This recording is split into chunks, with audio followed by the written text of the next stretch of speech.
What is good, everybody? Welcome back to June Dropper Sports. I'm your host, Sean T. Stewart, back here with my dog, Ace, in the cut, man. Hey, you know, I wish D was here.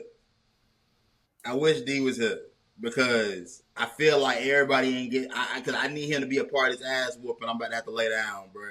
You know what I'm saying? Cause boys switched up. You know what I'm saying? I ain't appreciate that. You feel me? And if you don't know what we we talk about the NBA Conference Finals leading up into the NBA Finals. Um, Dog, what were some of your thoughts, man? At least for that Minnesota OKC series.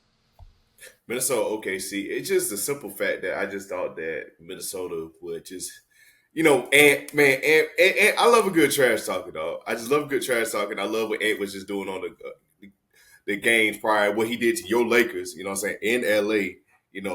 I mean, not many people can just. He took the name like I gotta throw in a wrestling reference here. He took in the name as the Legend Killer at one point, dog. Like I thought Ant was really on one, but we gotta. You're right, bro. I got, you know what I'm saying? I got to go stand in that corner right here, and I gotta face it and be like, why the hell did I count out the Oklahoma City Thunder? Why did I count them out? Cause that looked like a championship team. That looked like a team that's ready to win, that's due to win. Since the Harden, Westbrook, and Kevin Durant days, you know. I think if I'm not mistaken, the last time they was in the finals, they encountered LeBron James and D Wade, Chris Bosh, that Miami Heat team. So and now they can be facing a very feisty Indiana Pacers team that we got to talk about later. Um, Man, I think that's going to be a heavyweight matchup. Some people may say this may go into Game 6, may go into Game 7, but I feel like just two equal teams here that's about to face off soon. No, absolutely. Back to Ant Man, dog. Look at him, man. I love Ant Man. I really do. I love where he's at in his young career. I love where I believe he's going to be, and I hope he reaches those levels that we've all kind of bestowed upon him. Like everybody's giving him that kind of status to be the next face of the league. The simple and plain. Like everybody's made him the candidate to be the guy. You know, remember we talked about this stuff like even last year, like last summer. We were having these discussions with Ant. And I think he got closer to that. But what I will say is this, dog. Maybe it's time for you to do that against some competition that's your age. You know what I'm saying? Like, yeah, you put out Kevin Durant, you put out Golden State, you put out the Los Angeles Lakers. But I'm gonna tell you something though. And this is like my own, this is only a personal gripe. This is not a real issue I have with Ant-Man. When you walk around LA like you pop, as you beat the Lakers. You know what I'm saying? That's why I'm like, hey, dog, nah, I still need a reason to hate on He somebody. on the list forever. He on the list forever, ain't he? Go ahead, be real. He on the list.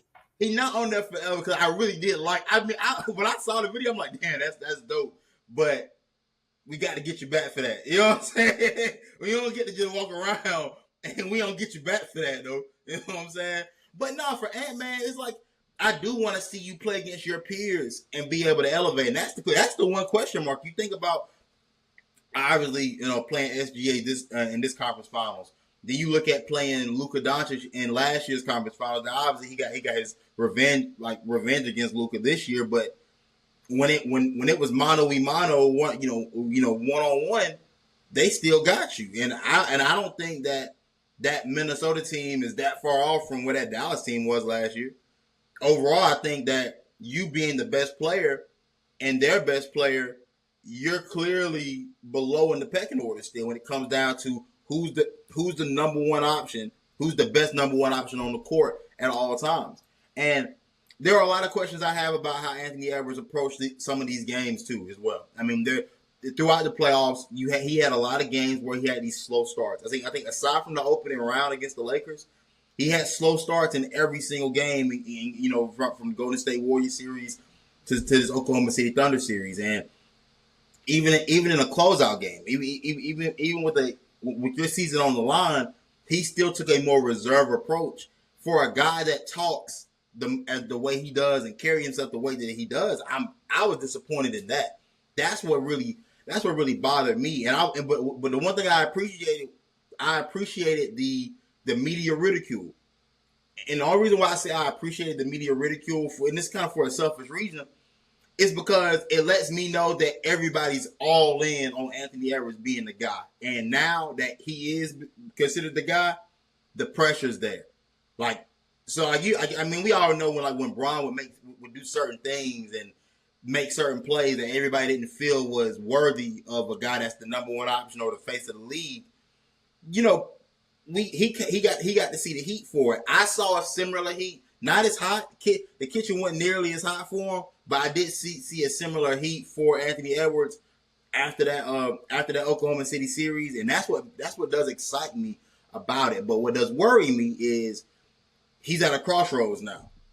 He's 23 years old. He's accomplished a lot. I think he's ahead of schedule based on what he's accomplished.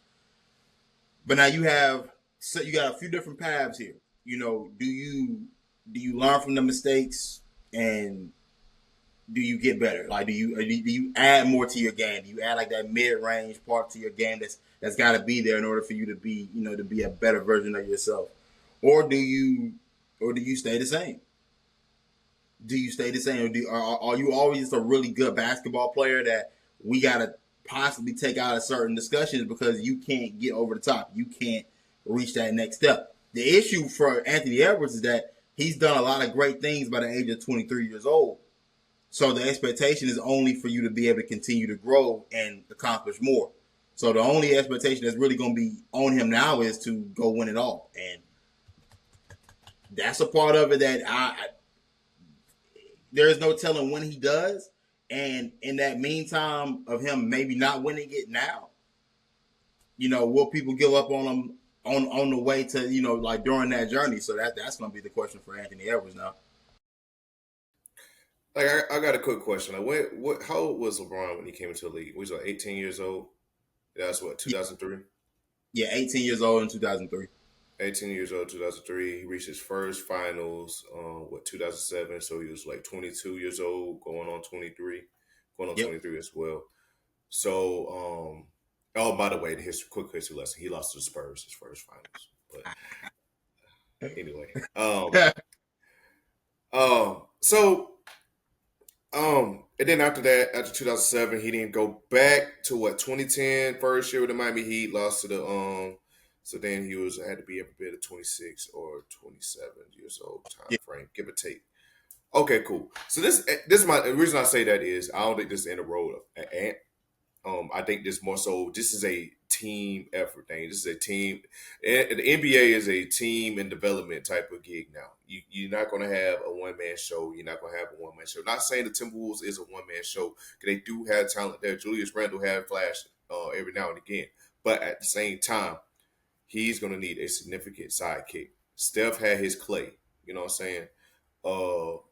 Let's see. Jordan had his Pippen. You know what I'm saying? Kobe had his Shaq. Kobe had Paul Gasol. Derek Fisher. I might piss you off, Derek Fisher. Look, bro, he hit shots for my team, bro. I ain't mad at him. I ain't got nothing to do with all that other stuff. Yeah. My Spurs, we had a whole system going on here. So I don't know if he just need a whole system or if he just need maybe, a good significant sidekick to pair along with Julius Randle and Rudy Gobert, I've seen rumors of a possible Kevin Durant trade, and I'm like, at this stage of his career, I would like that for Durant. And I would like that.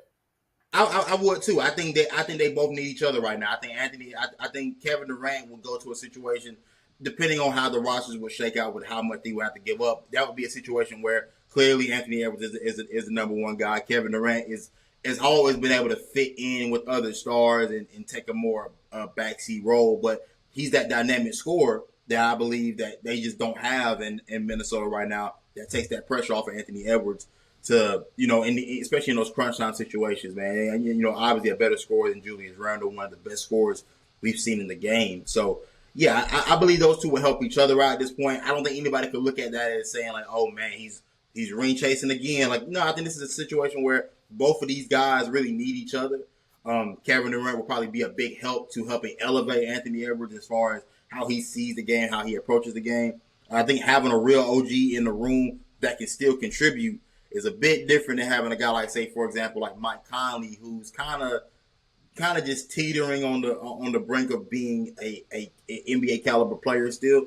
So yeah, no, I'm excited to see it for Ant. I will say my biggest critique of Ant, though, I'd say as far as his game, is that for a guy that has the elite athleticism that he has, I do wonder why we settle for threes so much. And him and Jason Tatum both had this problem where I don't understand why. Like Jason Tatum's like 6'9", 240.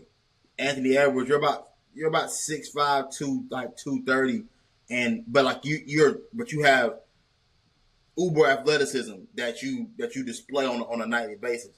You can't get to the free throw line. You can't make your mark if you are settling for threes. And if you don't have a mid range game to go to at this point, which is no problem. I mean, a lot of guys haven't had a mid range at about the age of 23. Some guys don't get that until later on. But I look at SGA and I look at why he's killing the way he is. Brother, SGA goes to work in that mid range and gets to it. And the reason why he's able to get those fouls is because he understands spacing, he understands how to get to his spots. If you're not able to play a more nuanced game, it doesn't have to be exactly like that, but you're gonna have to play a game that's a little bit more nuanced. And really, you gotta be able to play from all three levels. You gotta be able to play from the paint, play from the mid range, and play from the 3-point and play from three. I still believe Anthony Edwards is still adding pieces to his game, and I have no worry that he won't add it because he's gotten better each and every year of his career. So I know he's in the lab and he's working on things. So I think it's more so just waiting eventually for us to be able to see it. If he does get that part of his game where it starts to be automatic, you'll start to see. I feel like not LeBron probably like the word for word, bar for bar, but like when you start to see LeBron get that mid range, you start to see get him to get the post footwork. You started to see that it wasn't too many games where teams could just stop LeBron from getting his numbers. And I think right now Anthony Edwards is still at that place where you can still wall him off from the paint, and that stops a lot of what he does on the offensive side of the court. So I'm just waiting to see what Anthony Edwards can add to his game, man. I'm excited for him, but I mean, no real worries right now for me at age 23. No, not at all. And you also got to keep in mind that I don't know if he's been battling injuries all year, if anything like that. But Rob Dillingham is still on the Minnesota Timberwolves as well. So I mean, that's another guy that once he get developed up, hell, who knows what he got? Probably got a diamond in the rough right there. So who knows, man? No means to worry. Don't need to worry, Minnesota fans. Y'all in good hands. I think y'all will be back in the playoffs again. The West is just a competitive ass conference, like plain and simple. Like so, I would love to be in y'all position next year, i.e. my Spurs. So I love to be in y'all position next year. Hopefully we win the conference championship. So, hey, that's all I have to say on the Minnesota Timberwolves. For sure, bro. So moving on to the New York Knicks versus the Indiana Pacers. Congratulations to Indiana. They won a tough series. They did this series went about how I thought it would go. I knew it would be back and forth, tit for tat. Surprised at how I mean, is it time for us to put Tyrese Haliburton in a superstar conversation? Like based off how he performed, based off what he did, going to the NBA Finals now he's like 25 years old, going to the NBA Finals. Is it time to put him in a superstar conversation based on how he's performed? Absolutely. I think you just got to put him in a. He's one of the players that without him. Well, I think I can't say his last name, but Pascal. Siakam. Siakam. Okay, them two. Yeah, very key to the Pacers' success and what they got going on right now as well. Haliburton, he can get you rebounds and get you assists, dimes. He know how to move. If it's not there, he's gonna score on you. Good three. Had a killer 3-point shot at one point.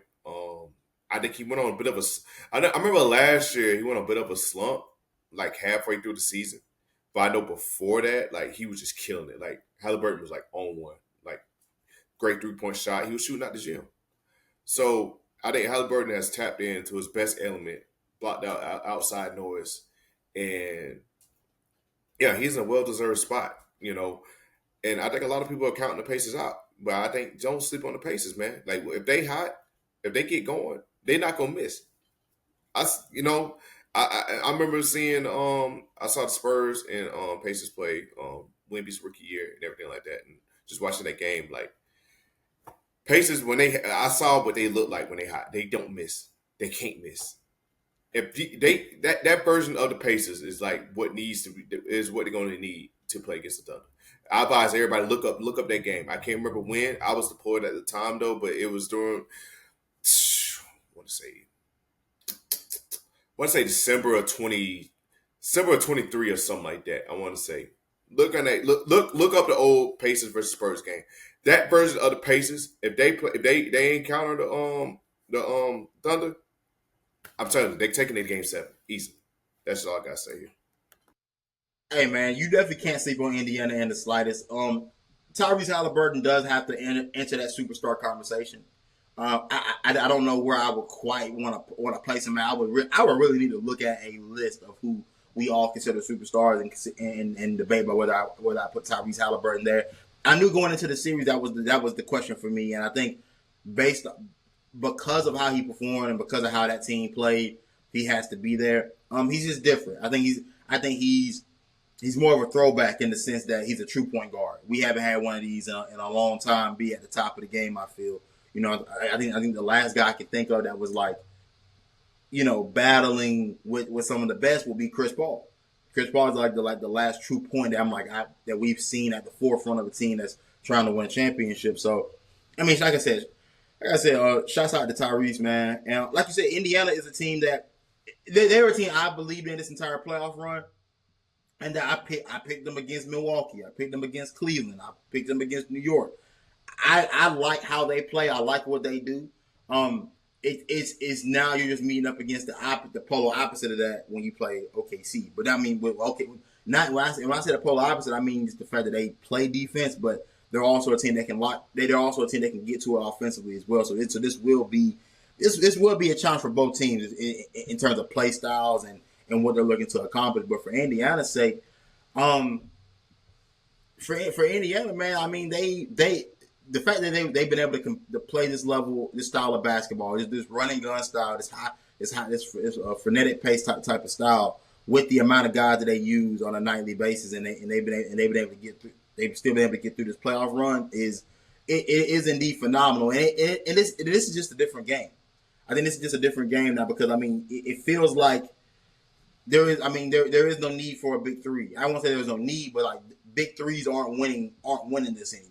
That won't happen. A big three with a gutted out roster with no bench depth or anything like that won't win you a championship. That won't even get you to the playoffs anymore. You're gonna have to be able to have 7 to 8 guys that can really go at it all, every night, that can truly contribute. So I think shout out to Rick Carlisle and what he's done with this team as well. Bending the games to his best player style. Shout out to Tyrese Haliburton, man, for exceeding the expectations. But we can get to the NBA Finals and talk about what we think we're gonna see from that matchup. And I'll let you go first at it. Mike is muted. Crap. Embarrassing. Of course, you want to do it like what? Game 1, Game 2, Game 3, Game 4, etc., or do you just think that just overall? What you think overall? We can just do overall. If we feel like we're gonna see different things within each of these games, then for sure let's touch on that. But we can just do overall. Overall, I think the Thunder's gonna go on a hot start. I think it's gonna be similar to what we saw in the conference championships as well. Thunder gonna get off to a hot start. I think Indiana gonna get a game or two. Well, game or 2 or 3, But at the end, I think the Thunder is just when you look at the Thunder, you got Jalen Williams, Isaiah Hartenstein, Chet Holmgren, whatever he decides to show up to play, and then SGA. The man is No, Thunder's too good. Thunder's too good, man. Too good of a team. They do for one. Oklahoma City's due for one. In this bout, it's like it's whoever wins it's their first championship on the line, right?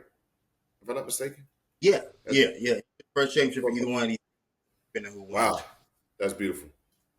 Yeah, That's great. that's beautiful.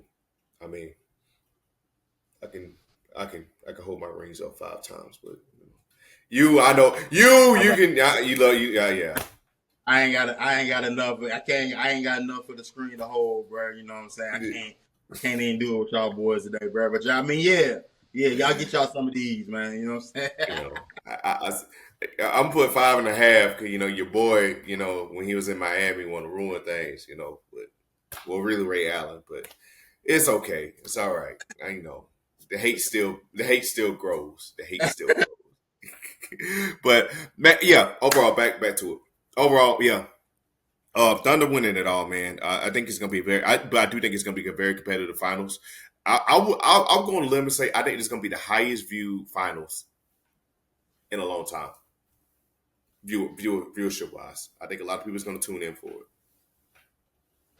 I think the tough part about this finals, as far as like whether people are watching, that there is nobody to really. There's no real villain, right? Like you think about like those Golden State series. We hated Golden State because I mean you got Kevin Durant, you got Steph, you got Draymond, who nobody likes. Like you had everybody, and so I mean like there was a real hatred there. And you look at everything since Golden State's run has been kind of random, and it's like who do you root for? Who do you root against? Like who is it that you want to? Who is it that you want to tell the story for? And I think for both of these teams, I think for anybody with any type of logical sense, man, like unless you have like some personal vendettas against Indiana or Oklahoma City, you just kind of like, I'm kind of just here to watch, man. I'm gonna be in tune because I think these two teams will give us the best basketball that we could possibly get of the teams that were left. But on to the matchup. I mean, I think the biggest thing that's going to be the difference here is going to be OKC's ability to apply defensive pressure for 4 quarters. The Knicks tried it. The Knicks, and obviously Tibbs, that's his MO. But I don't think they have the roster like OKC has to be able to do it. When I think about guys like Caruso, Lou Dort, guys like Case and Wallace. I mean, and then having starters like Jalen Williams and Chet Holmgren who are all in on playing defense and playing at a high level. I think that it does create some problems. I do believe one of the more unsung matchups of this series will be Miles Turner. Miles Turner obviously being the 5-man.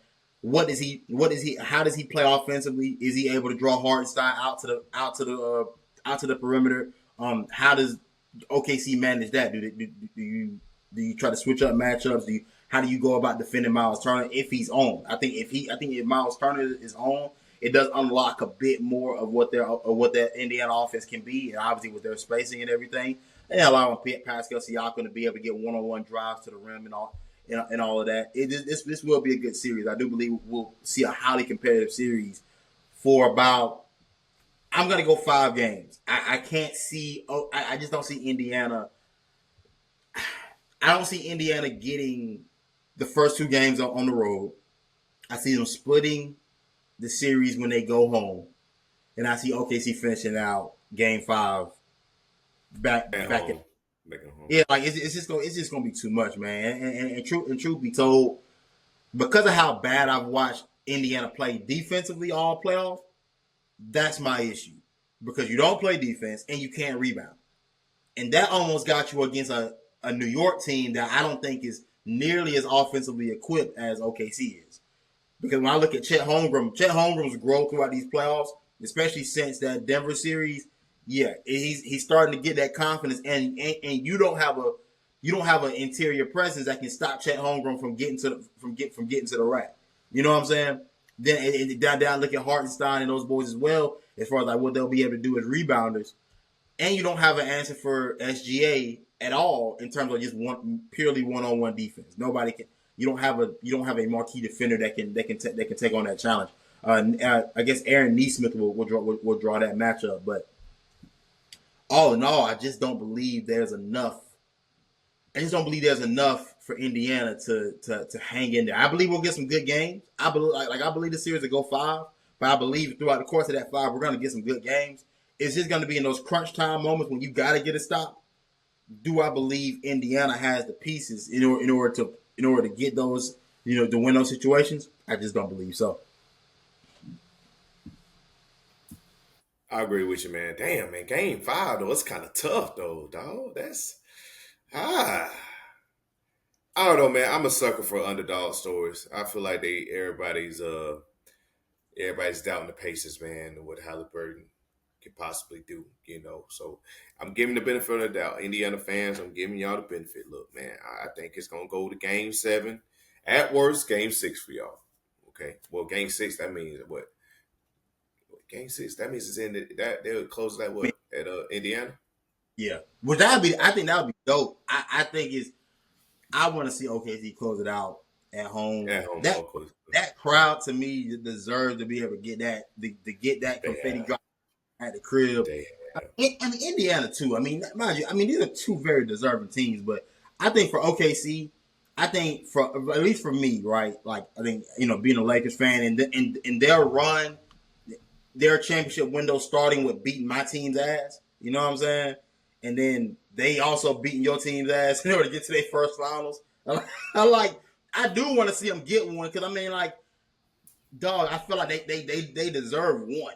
Like that team should have had one at least by now. But I think I am eager to see them get their hands on their first one. But let's take a time to give the Thunder's GM his flowers. He or she flowers. I'm sorry, I don't know who. I don't know Sam who's Press. team. Okay, You okay. got I got you. You never know. You never know. But hey, kudos to him for not turning things around post what Westbrook, Paul George, KD, James Harden. Don't know if they was the same. I don't know if it was the same GM then, but if he obviously somebody had to come in and help fix what has happened the past decade, because the Thunder they had a great phenomenal team, man. They should have been able to got one then, with Westbrook, Harden, and KD. But situations happens, contracts happen. Some players want their money, some players they want a better role, a more deserving role. It's cool, it happens. But kudos on them winning trades, getting SGA in from the Clippers, and just building a team, really that looks like it can be a dynasty. Because guys, keep in mind, the Thunder is very young. I we can, repeat. we can talk about we can get to this. We'll finish this up and we'll get to that dynasty talk, man. But like you said, Sam Presti, historically, bro, this team has not been bad for more than a season or two at a time, and he gets them right back to where they need to be. I mean, and when you think about the SGA trade, I don't think anybody could have foreseen it turning out like this. That's a hell of a risk. I mean, obviously, Paul George wanted to go to LA. Getting back what you got back for him, typically that haul is never going to be worth it. But that haul turned into obviously SGA, and it's turned into Jalen Williams, it's turned into Chet Holmgren. Like it's turned into everything that's helped you get to this point. And like you said, I think this team is better suited to win a championship because everybody is aware of their role on this team. Everybody knows what they need to do and what they need to bring. And like you said, they're at that age where they're just young enough to where I don't believe all the other stuff matters yet. Now, once they win a championship, we'll see, right? Like I think that's the hardest thing to do is winning that championship and being able to keep all the egos under wraps and keep everybody within the same room. But like you said, Sam Presti been one of the very best GMs to do it right now. I mean, you talk about just acquiring talent. You talk about 3 Hall of Famers and Russell Westbrook, Kevin Durant, and James Harden, and you talk about drafting another MVP and Shai Gilgeous-Alexander. Like for the fact that right now he's got 4 Hall of Famers under his belt that he's been able to acquire. You know what I'm saying? Is I mean, big kudos to him and what they've done. And again, great team building. I think he does give the hope, like the little ray of light to small market teams. The Indiana and OKC both, they give that light to small market teams to say that, hey, look, it can be you, but it's gonna take great drafting and great development, great talent evaluators, everybody being in the same building, working on one accord, and it can Charlotte, happen. take notes. Charlotte, take notes. Hey man, hey dog, sorry D, but yeah man, like it's just like you said, kudos to Sam Presti and what he's done, dog. I think what he's done is very commendable. Um, like something that everybody should desire. Even my team, like being able to have somebody that can draft and develop talent like that consistently is it's a rare trait, bro. So shout out OKC, man. I can't wait till they horse up the Larry O'Brien and get their first one. In Game 5. Oh yeah, in Game 5, it's gonna get wicked. But speaking of which, we could talk about the potential of a OKC dynasty, and honestly, I want to give my thoughts as to why that era of basketball is over with. And we did this last year when Boston won. The first thing I came out and said was, "Oh man, Boston's going to be a dynasty," because I was always worried that they got one, they would start to pile up, and Jason Tatum and Jaylen Brown being two guys that have always been on the cusp. I thought once they got their one, everything would just snowball, and this would turn into a second coming of that Boston Celtics dynasty. But in today's NBA, with how with how the financial structure is set up, and those second apron teams, guys that have potential superstars that are looking to get paid, the reason why I believe it won't happen for OKC either. They have a great chance, but why I believe it won't happen is that somebody's got to sacrifice generational money in order to keep this thing intact, and that's the problem. Because Jalen Williams and Chet Holmgren are both coming up here I think next year. Who do you decide is the marquee guy? Who do you decide is the guy that is supposed to stand next to Shai Gilgeous-Alexander for the next 5 to 6 years while y'all chase championships? Do you go Jalen Williams, who has shown growth, shown that he's a solid second option in terms of ISO scoring and getting his own bucket, or do you go Chet, who has shown that his rim protection ability is not to be played with even at his young stage of his career. His offensive ability is still growing. Where do you see him potentially landing at in terms of when he's a finished product? Because he's still got a few years away before he's a finished product. He's still very young, so he's still growing into that body of his. So for OKC, who do you hitch your wagon to? And from that point forward, is everybody willing to make it work financially in order to chase the championships? Like, how much longer do you have with this group as a cohesive unit is the biggest question for me. And I think that'll be the question for every team, especially that's this young, that's trying to win championships. Because even if I look at Indiana on the other side, Andrew Nembhard's going to get paid eventually. Like, you know what I'm saying? Benedict Mathurin is going to get paid eventually. Now, they'll probably get overpaid for what they've done, and they may not ever live up to what they've done again in Indiana. But we know how this goes. Somebody's going to be willing to overpay for a guy that was just on a championship team and they saw play well. That's typically what bad GMs do. So it's the matter of who's willing to take the cut in order to be able to keep it together. Because SGA's going to get his.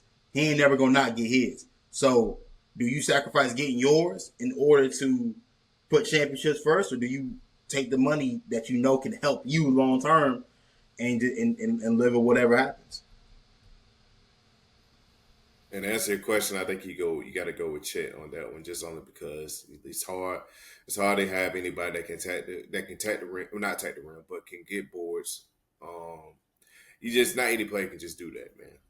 So you're gonna need a player that can get boards and can also get you points and as well. So I think you roll with Chet, but that's just my input. But you're right, man. You're right, man. It sucks that we in that market, because basketball players typically not going to take. You're never going to hear a basketball player taking like a team friendly deal. Maybe like it's a veteran or something like that, like Chris Paul or something. You got to be like on some good, outstanding allegations type, type of deal going on, man. Like for real, like. But young and you doing what you got to do, man, and you be like, I don't know about all that, man. I don't know. You know what I'm saying? I don't know. So I get that, and that's what breaks teams up, and that's what makes the next team better. Another man's trash is another man's treasure. Hell, you know, mm. It kind of sucks. Can you think about Clay? What kept Clay, Steph, and Draymond together though? Like, do you think that's like a different market, different time period, or Yeah, definitely different time period, different a different CBA, a different collective bargaining agreement. Because what happened was the last CBA that got voted on, and shout out CJ McCollum for this shit. You know what I'm saying? I don't look. I'm not no CBA aficionado. I don't know all the ins and outs of everybody's collective bargaining agreement. But in general, what I do know that happened is that nobody's going to be allowed to keep 2 to 3 max players on a roster. Like I think you can only keep 2 on a roster, which is the problem, because that's when I look at Chet and I look at Jalen Williams and I say, oh damn, we only can pick one of y'all to get this max money. One of y'all gonna have to take this whatever's left. That's what y'all gonna have to take. And who do you? So it does make it tough. It's not even really a team not wanting to keep their guys. It's more so just, damn dog, we can't pay it. We really can't pay because we still gotta be able to build out. We still gotta be able to build the rest of the roster. And that was decided upon by the NBA PA president at the time, CJ McCollum. Now, it does make sense to me why CJ McCollum would feel that way, because he played for the Portland Trailblazers. Hell, Portland's never getting anybody. Nobody wants to go play in Portland.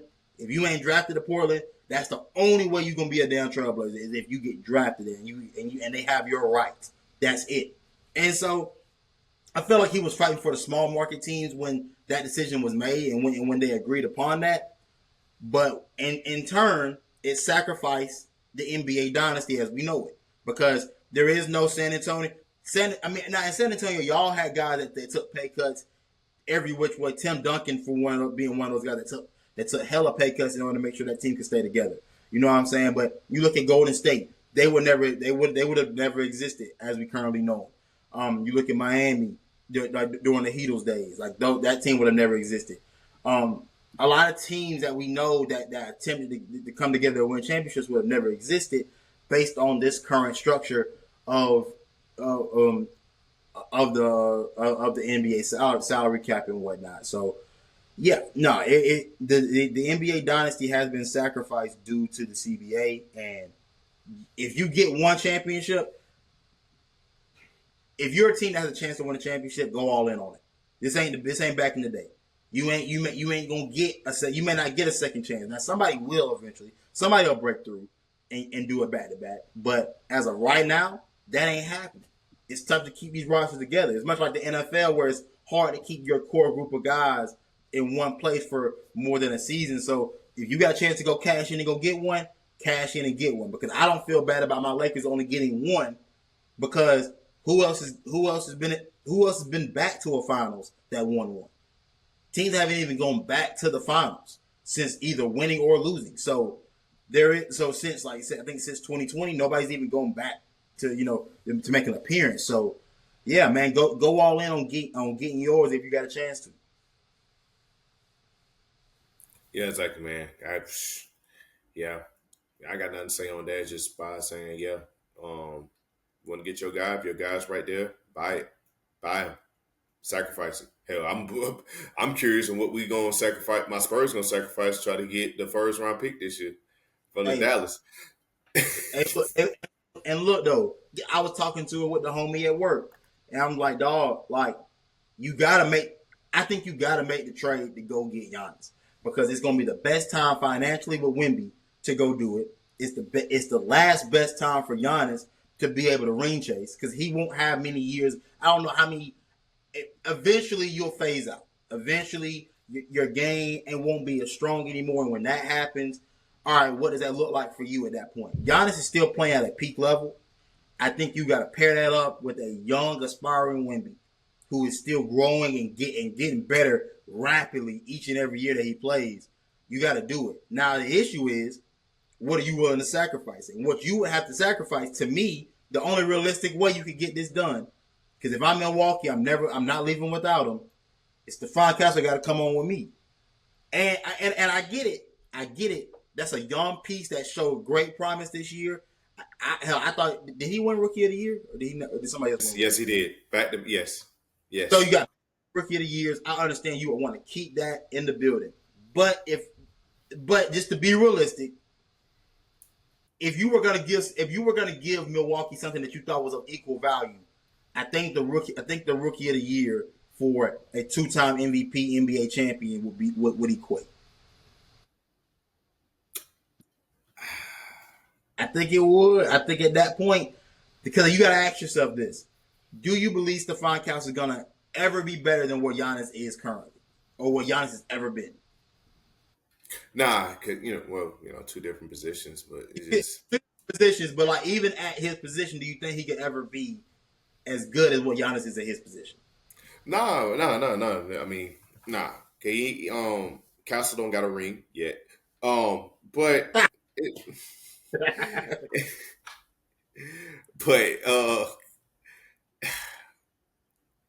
like the vision. I like the vision of Giannis actually potentially joining the Spurs. And it's I can't. I'm sorry. I can't send Castle. I gotta hold on. Castle has to be untouched. In my eyes, in my mind, Castle is untouchable. Now, what our GM do?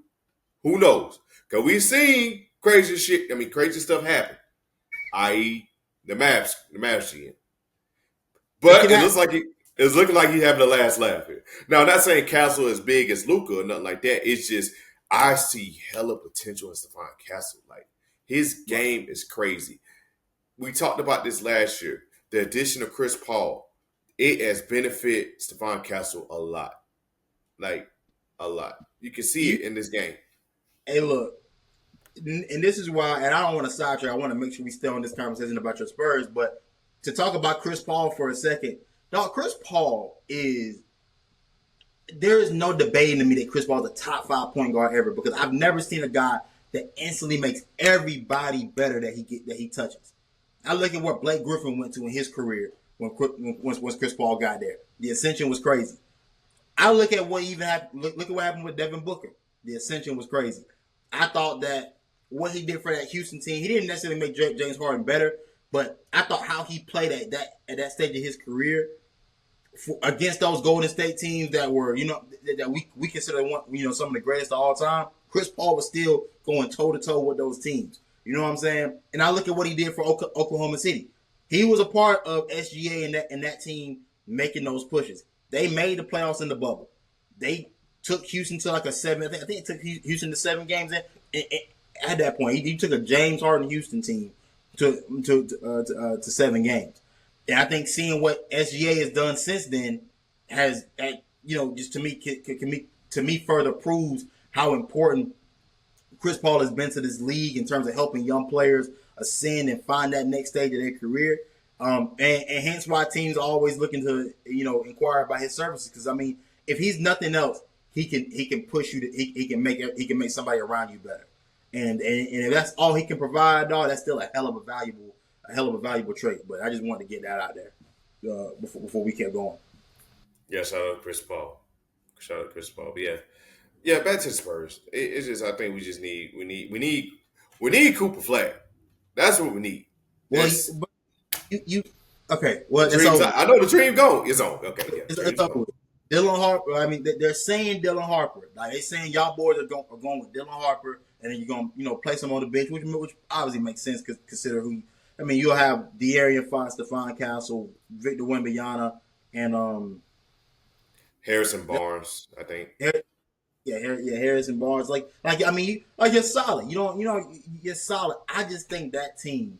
If you're telling me you can roll out with Giannis Antetokounmpo, Victor Wembanyama, and De'Aaron Fox.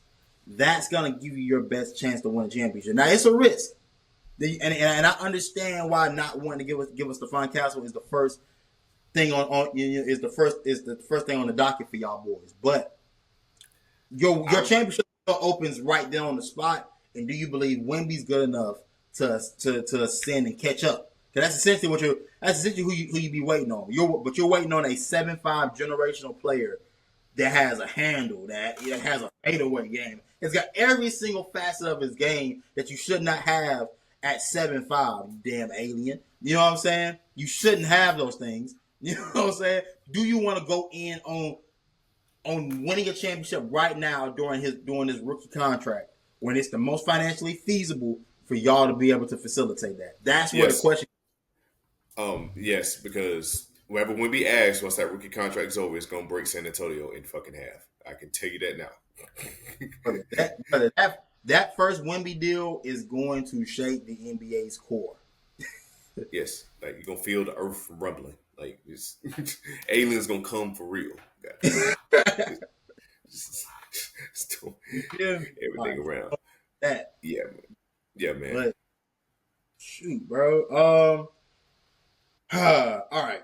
So I got a question for you. And I had a couple things on this list, but I'm gonna get to something I think is probably more important, more pressing for us to get to. I know you've seen the Atlanta and New Orleans beef with the Carolina Panthers so far on NFL Twitter. I know that's happening. This is a very niche thing to talk about, but I think we got to talk about it. So apparently, nobody considers us a rival. Our division rivals, y'all, don't consider us rivals. You know what I'm saying? New Orleans, Atlanta, the teams we play twice a year, the teams we whoop their ass in order to win division titles. You know what I'm saying? Like nobody wants to be rivals with the first team that ever won back-to-back NFC South titles. I don't know. I don't know what we could have done I'm guessing you know the battle. I don't know what we could do. The battle I-85. I'm guessing that's just a make believe crap. They just poofed out of nowhere. I don't know. But it doesn't exist apparently. You feel me? It doesn't exist apparently. Apparently, the NFC South only matters in New Orleans and Atlanta, even though neither of those teams won the NFC South last year. I don't know these things. It's like you would think the Bucks. You would think the Bucks would be talking this crazy. You would think. But no. Hey, Tease, brother Tease. And the Bucks only gotten better, brother. The Bucks only gotten better. Look, we're worried about the wrong thing. We over here fighting with each other. That's the enemy. Them boys, the enemy, bro. They got the best quarterback in the South right now. Baker Mayfield. Baker Mayfield is the best quarterback in the NFC South right now. They got the best receiver in Mike Evans in the South right now, until proven otherwise. Outstanding, borderline outstanding. Still the best one. Until XL start catches. But then we go. And that's why I said, hold on. Hey, look. Could be changing here soon. We on y'all ass. But yeah, man. And the question I wanted to pose is this. And I talked to a friend about it. I talked to my homegirl of mine. She's an Eagles fan. She's family's from Philly. She's from Philly. And, you know, obviously they're Eagles fans. You know what I'm saying? They bleed green and everything. And I guess I asked her, I'm like, you know, what holds Charlotte back as a sports city? Because this isn't the only sport where this happens at. This happens in the NBA. It's like, obviously, we joke about the Charlotte Hornets all the time. You know what I'm saying? Like, we're both from the Carolinas, and we ain't never once thought about being a Hornets fan. I'm a Lakers fan all the way out in damn near Cali, and you're a Spurs fan all the way out in damn San Antonio, Texas. So, see, I'm asking you because you know I know how you feel about them boys across the border. You know what I'm saying? What do we think is holding Charlotte back as a sports city? Oh man! For right now, but I will say he's learning and he's getting better. But for right now, it's poor management. Piss poor management. We had that, but there's different. This was a different era of the NFL with Jerry Richardson. We had some ups and downs, but we just even then we didn't have back-to-back winning seasons. You know, with our going on 26 years of existence in the NFL. Yeah. Wait, no, is it 20? Well, no, 30? I think 30. Fuck. Oh man, no, I wish it was back 25. Hell, I'll be younger and my hair will be fucking good. But yeah, 31 years. 31 years of existence in the NFL. Man, I just think it's been just piss poor management. We had a good run with a coach. We have great ones with coaches, i.e., John Fox, Ron Rivera, and hopefully, I see something with Dave Canales. Me and you both talked about it. Dave Canales is a man that not scared to tell it how it is. He definitely won me over with how he handled Terrence Marshall Jr. And what Ian Thomas too? Yeah, Ian Thomas too. That's why I knew we getting serious. I knew Dave. Dave is a serious coach here. All right. He's not giving no fake Hove reference. Talking about take 7 years to turn a franchise around, i.e. the Nebraska head coach. We're not getting that here now. So it started to turn. That's what I say. David Tepper is starting to turn now. I think David really wants to win. I think he's serious about that when he say he really wants to win. It's just I think poor management has just really messed up the Panthers right now because we're not making it to where veterans wants to come play here. We saw an old boy that left the Eagles that was on his way to Charlotte, but his agent said, "Nah, turn around. You're going to Boston. You're not going to get any shine down there in Charlotte." I hate to bring this up, but that's how veterans are viewing us. Yeah, we it's rare that we get that big veteran signing. You know, we got to find ones like that just underrated. We got to find that underrated. We're not going to find say. Let's see. I hate to say it. Say Jamar Chase becomes a free agent. Right. We're not going to be in play. Remember T. Higgins? Remember we wanted T. Higgins? Did T. Higgins really want to come here? Be honest. Be real. Come on. And he's from Tennessee. He played down there in Pickens County. He played with them boys. But he didn't want to come back home. And you know, look, man, when me and my friend had this discussion, we were talking about Atlanta. Atlanta came up. And this is what made me start this whole topic anyway. But it was like, even Atlanta, for as much as they haven't won anything either. I mean, they obviously have baseball, but they haven't won anything in football or in basketball. But they do still have an identity as a sports city. And I think one of the biggest problems I see with Charlotte is that I don't believe this city and this team represents the people of Charlotte. Like, I think it feels a little too cookie cutter. It feels like, you know, good old Southern hospitality, but it doesn't feel like people that I've actually met from Charlotte. Like, I've been working here for a few years now. I've met a lot of people, and like I know what I think Charlotte feels like, and I don't think the Panthers nor the Hornets represent what this team, what the people of Charlotte actually look like. And I don't think the city does a good job about it either. I think the city has done a good job of making itself appealing to outsiders. I think they've done a good job of making themselves appealing to transplants, people that want to come from up north and want to live in the South and still be in what's considered a major city. You know what I'm saying?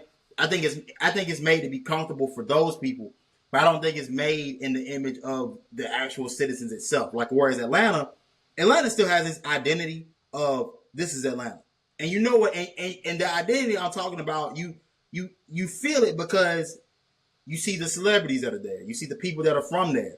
Like, the people that are from Atlanta, they represent their city. I mean, look, just keep it simple. I hate to say this, and it's the music. It's like music plays a role, dog. I'll like, get into it. Okay, like I'm gonna let you finish. I'm gonna tag back in. Okay, all right, but for sure. But you hit it right. You hit the nail right on the head. Took the words right out of my mouth. The music represents the city. It represents the people. Hell, I'm gonna be honest. And what even comes with that music scene? Hell, even the grown folk scene. They're like you know, the gentlemen's clubs and all that. Like, that represents that city, and they see that when they see Atlanta. They don't see this painted over version that you made in a perfect image to give to the people to make it palatable for everybody. No, Atlanta got to be Atlanta and be themselves. And this started back in the 90s with Dion and them. And it got exacerbated during the 2000s with Michael Vick and them boys. Like Atlanta gets to be Atlanta every single day, and I don't feel like Charlotte as a city and how it presents itself is representative of its actual citizens that live here. But like you said, it does stem from the music because the music is the culture.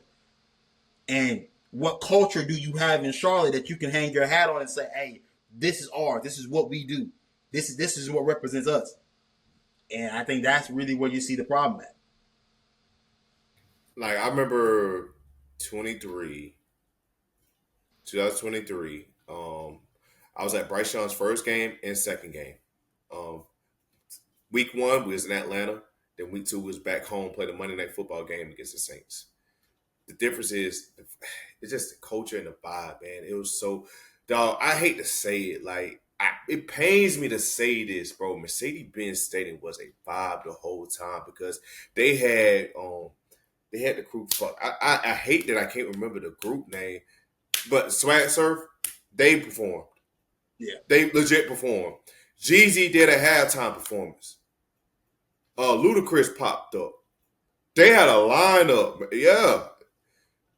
T.I. popped up. This is during the timeouts. You're just getting a, brief little show, you know what I'm saying? But, and then the next week at, the bank, we just sound like a Christian rock, in which, not against, anybody listen to Christian music and anything like that, but it's like just playing like Christian rock music, stuff like that, They was playing Wipe Me Down, which is a, Lil Boosie is a New Orleans rapper. Well, not New Orleans, but, a Louisiana rapper. Why are we playing the ops? No. Play more the baby. Play more, the baby was there. They didn't even acknowledge the baby was in the crowd. And they've gotten better about acknowledging the baby since then. But but these are the things that you miss when you're not, I hate to say this, but when you're not of the culture, it feels like the thing that you miss. You know what I'm saying? Like, it'd be different if we were like Nashville and we had country music as our marquee. Like, that would make, for Charlotte, that probably makes more sense than rap. Because, there isn't a plethora of rap artists that come from Charlotte that actually make it out. So, like, I think maybe our problem is just that maybe we rooting for the wrong team that just ain't gonna never represent what we think should be what we think should be the norm for our franchise. And so we gotta ask how would that turn around though? Like, and we're not just saying to make it all just black everything like this, that, and the third. So this year, I expect to hear some shit like, Boots on the Ground, because that artist is from Orangeburg, if I'm not mistaken. Yeah. Stuff like that, embrace that. Like what we see the market with XL and everything like that. Right now, trail rides, and which, if you're from the country, me and you from Union, and I'm from Pelzer. Grew up in Pelzer, South Carolina. That stuff is not new. It's been around. Like, country trail rides, country stuff like that, it's been around. But it's now blowing up in the black community a lot now. Exactly. I think the Panthers should embrace that a little bit more as well, and just not just appeal us black folks, stuff like that, appeal to everybody. But it'll be better for us, if y'all go that route. That's just all we saying, and then also better management.